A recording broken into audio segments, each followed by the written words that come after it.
I'd like to see us do a better job of protecting Aaron, particularly on play pass. As I mentioned after the game, you absorb certain risk executing play pass in an effort to get yards in chunks, but that risk should manifest itself in the form of multiple sacks like it did when you're prepared and good. And so as a staff and as a collective, we got to be a little bit better in that space.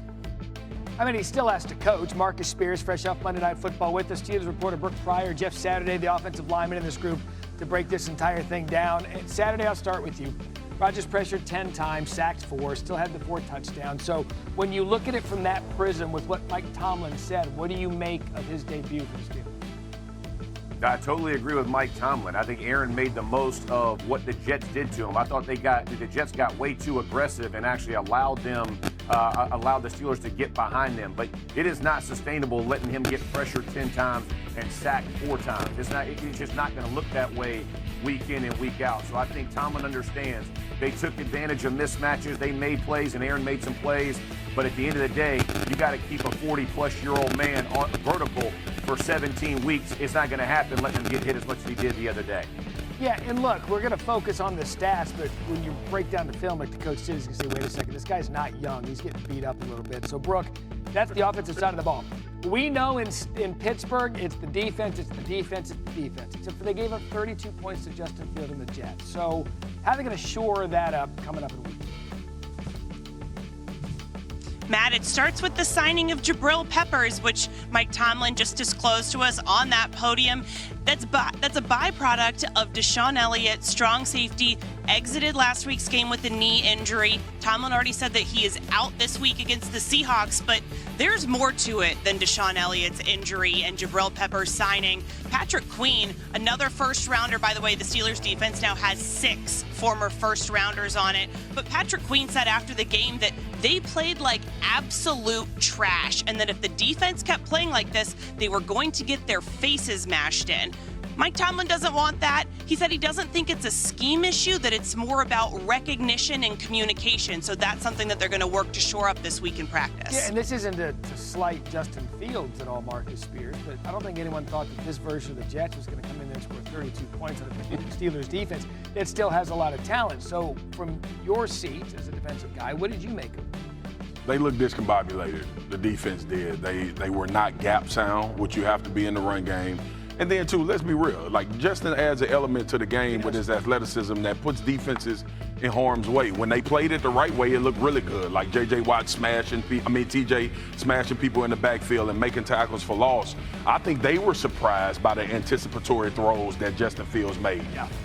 That's not his MO. You go into a game with a scouting report and a plan, and you tell yourself, like, it was surprising to, I think, everybody that he pushed the ball down the field as much as he did. This athleticism, their run game, which is really good, and also give them some credit. They were super physical. That offensive line going to be really good in New York. But when you look at Pittsburgh's defense, it's always been really built on stopping you from running the football and then getting after the passer.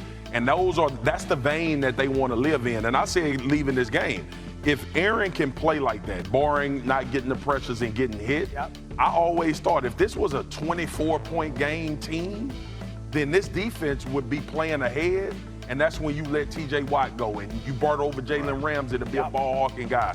They had some good signs. It's week 1. I don't want to panic with a quarterback that offers a lot of issues when it comes to your numbers and how you're able to disperse defensively. But they got to get this run game fixed more than anything. That's what their focus should be. Saturday, get in there.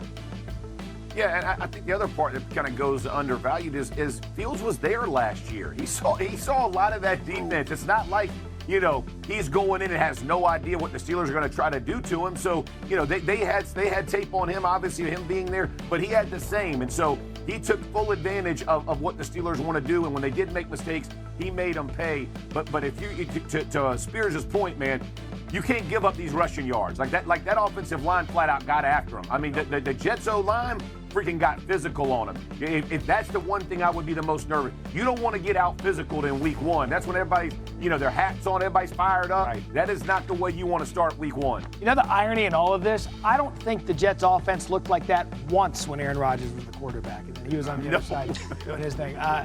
Dolphins wide receiver Tyreek Hill has been accused of multiple instances of domestic violence by his estranged wife. In divorce proceedings, documents obtained by TMZ, Kita Vaccaro alleged 8 instances of domestic violence against Hill. Now, Hill's attorney denied the claims, calling the filing a, quote, shakedown and, quote, smear campaign by Vaccaro and her lawyers. In Seattle, which I think he could, that he might have some sustaining fantasy, power for the rest of the year. And then Michael Penix Jr. is somebody that I'm very impressed with. I just hope he has healthy receivers. So if we're looking long-term, Haley, I think there's better potential for Michael Penix, but tough matchup in week 2 against Minnesota. May not have Drake London, may not have Darnell Mooney. That's tough to sell for Michael Penix. And then Daniel Jones, I hope he went through the car wash and came out squeaky clean. Spent some time with Kevin O'Connell in that offense in Minnesota and got better coaching, but he looked fantastic against the Dolphins. For me, it's probably more of an indication that the Dolphins defense is just going to be that bad. But I think Daniel Jones has an opportunity here to help fantasy managers moving forward. I certainly hope the Dolphins defense puts out a better performance. Otherwise, every quarterback is going to look like Daniel Jones. See, we like that. We like that. We do like that in fantasy. I did just grab Aaron Rodgers, so I'm waiting for the wire to be approved. So he's going to replace. I've got Kyler Murray and Brock Purdy. You're good with Kyler. Okay. You're good with Kyler. Start All right. Kyler over Aaron Rodgers. All right, we're going to start Kyler. Let's go over to running backs. Who are you looking at on the running back market? So this position, not exactly as robust as maybe the wide receivers and tight ends will find, but Dylan Sampson was very impressive in that game for the Browns. Now we know what's happening this week, potentially. Quinshon Judkins coming back, finally signed his contract. So will he replace Sampson and Jerome Ford as the guys there in Cleveland? But you got to be impressed with what he did as a pass catcher. Got the targets, got the receptions. A lot of that came on first and second down, so we don't want to say necessarily it's just a third down back, but there's a chance here for him to still be in that pass-catching role if Judkins takes on that first and second down role. But I think it's going to take a few weeks until Judkins is ready to go. So I like the setup for Sampson, at least in the short term, as a flex. As you see, we have him ranked in the 30s for the most part. They're 29th in our 29th sports line, right around 30th in our consensus rankings. Trey Benson should be rostered in all leagues. We heard all offseason about the 1 and 1A, James Conner, Trey Benson sharing work. He had a nice 52-yard run in the win over New Orleans. But obviously, if something happens to James Conner, we're talking about a lottery ticket potential top 20 running back here in Trey Benson. You're not going to start him anytime soon, but certainly someone you want to stash on your bench. And then you look at Kenneth Gainwell and just the role that he's going to play in Pittsburgh. He's going to be the second guy in there. He's going to work on some pass down situations. He's an injury to Jaylen Warren from becoming maybe a prominent piece of this passing attack and really this entire rushing game here, because I don't think Caleb Johnson is ready to go. So Kenneth Gainwell not going to be added in the majority of leagues. As you see his roster percentage here, only 3%. But in deeper formats, he should absolutely be on your team, especially 14, 16-team leagues. Random, but what about Tank Bigsby? I know he moved over to the trade. Sounds like they want to use him more special teams, but I guess, should people be grabbing Tank if they haven't? If he's going to get dropped in some leagues because people drafted him with the idea of him being the starter in Jacksonville. Yeah. Now he's the handcuff lottery ticket behind Saquon Barkley. Barkley misses anytime. I don't think right away, because I think A.J. Dillon will take that role right now. But long-term, Tank Bigsby could be a potential league winner if Barkley does miss anytime. All right, just newly added to the Philadelphia Eagles. Let's talk about some pass catchers, because there were some big injuries here, Jamie. Drake London, Xavier Worthy, Brock Bowers, Evan Ingram, just a couple of names there. How do you replace them? So there's 3 wide receivers that I like a lot. 1 on the Chiefs, 2 on the same team for the Chargers. You look at Marquise Brown, no Xavier Worthy, like you mentioned, no Rashee Rice for the next 5 games because of the suspension. So Marquise Brown's got an opportunity. He had 16 targets in that game that lost against the Chargers in Brazil. So he's going to be a big piece of what Patrick Mahomes does moving forward. So let's just say he goes down to 10 targets, which is still a lot for a wide receiver. He's going to be heavily involved, great in PPR leagues, and we know he's capable of doing a lot more based on what he showed us in Baltimore and in Arizona. I think you look at the 2 guys for the Chargers in Keenan Allen and Quentin Johnston, both coming off strong games. For Keenan Allen, it's understandable. He gets reunited with Justin Herbert, has a chance to get that rapport back going, and he looked fantastic against the Chiefs.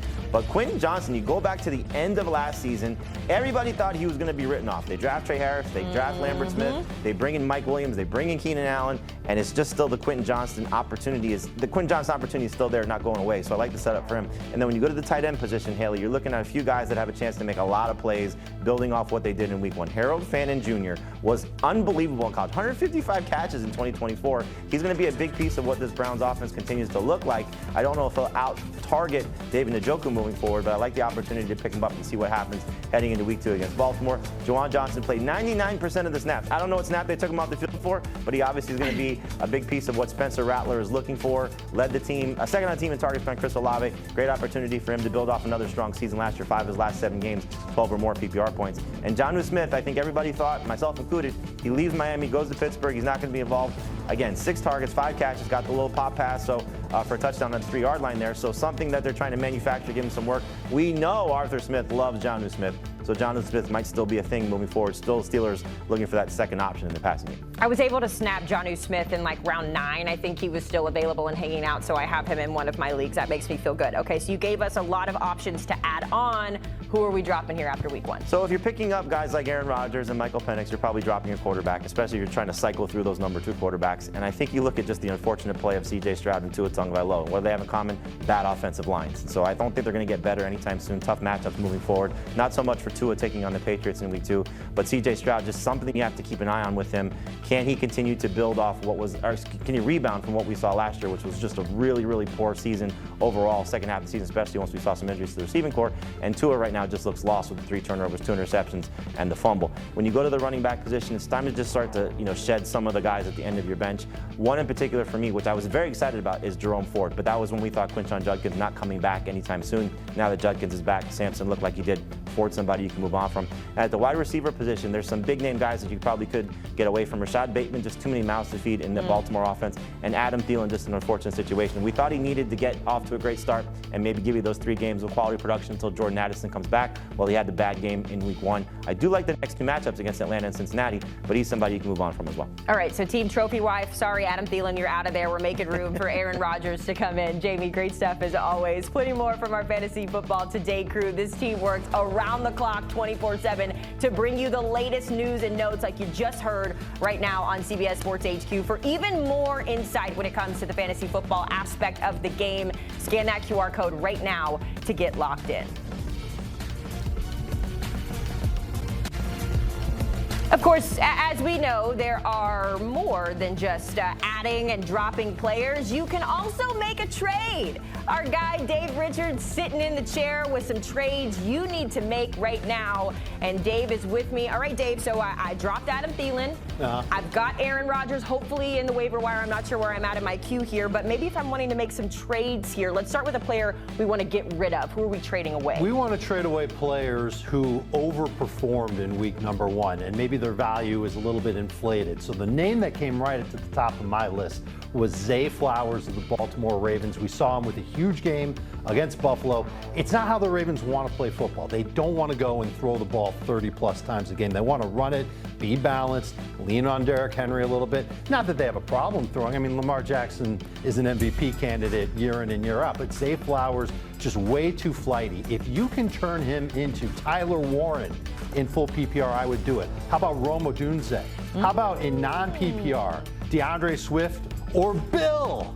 Corey Krosky-Merritt. Our boy got in. You know, people could always use running backs, and those guys are going to continue to play. I think Zay Flowers could be a headache for fantasy managers, especially in half PPR and non-PPR leagues. This is why you guys need to listen to the Fantasy Football Today podcast, and even here on CBS Sports HQ, because you, Jamie, and I were on the segment when the depth chart came out for Washington, and everyone was so concerned because our boy Bill was the fourth listed on the depth chart. That means nothing. There's no way that Dan Quinn or Cliff Kingsbury made that depth chart and sent it out. They knew what weapon they had. They traded Brian Robinson. That's when you knew that Bill was going to be a thing. All right, so we're looking at overperformers to trade away. What about some names that we should be trading for to make our teams better? So A.J. Brown is a name that showed up in my X feed a lot when I asked for people, well, who are you trading away? What kind of offers are you getting? And A.J. Brown was in there because it was a dud of a week 1 game, but we know how talented he is, and he didn't look right in week 1.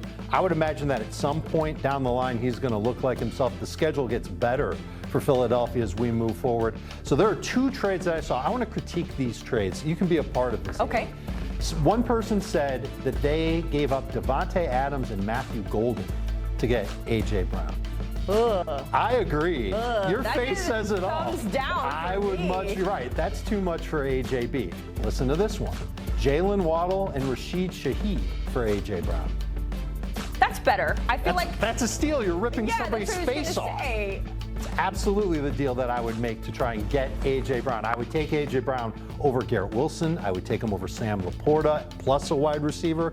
This is the time when you buy players. When they're coming off of a bad game, maybe they don't look right, but you think that they will. Maybe the offense just wasn't themselves in a game. And listen, Philadelphia's offense looked like Philadelphia's offense. It was just A.J. Brown not getting a ton of targets.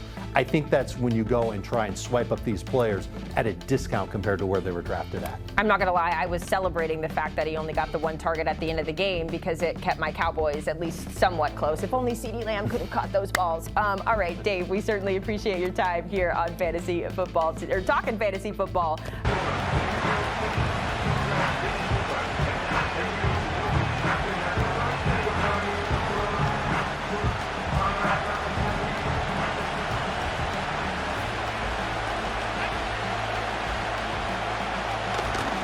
They run once more with McCaffrey. And now for a second time, he loses the football.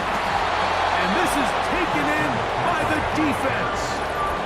So the biggest thing that stands out here, Mike, is the fact that the defense just continues to pursue to the ball. Every defense focuses on get as many hats to the ball carrier as possible, because the guy in front of you, he misses the tackle or he falls down.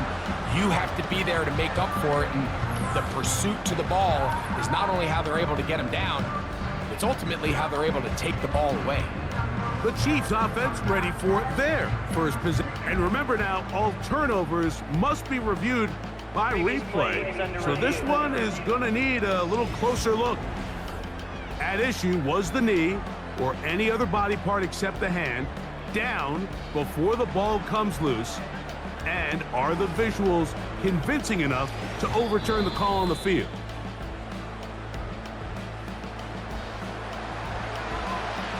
So that one overturned. They say the runner was down, and that will not be a fumble.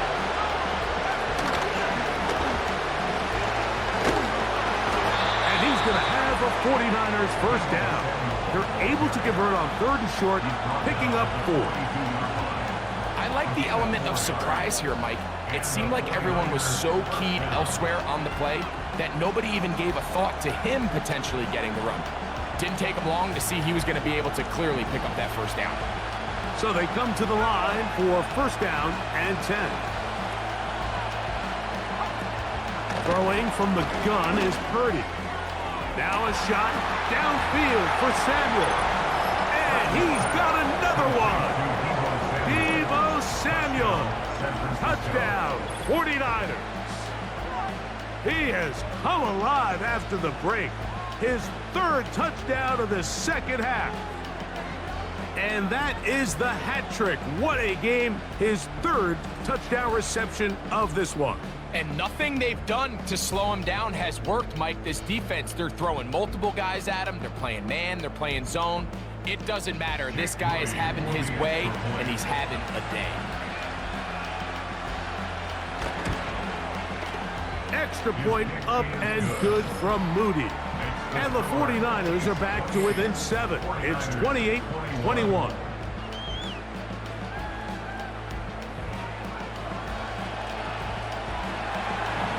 So, following that touchdown, Moody is back out to kick it off. Hardman now to return it. Now an opening past the 30.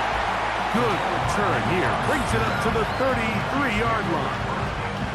It's easy to make your quarterback look good when you can just get open as easily as he has in this game so far. I mean, he had the big first half, remember, but here in the second half, he just continues to add to these numbers here in the 3rd quarter.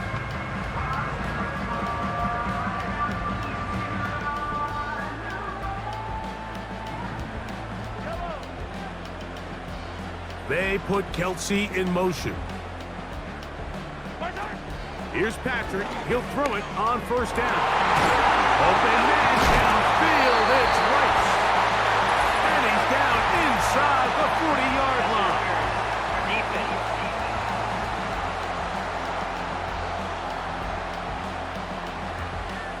Automatic first down.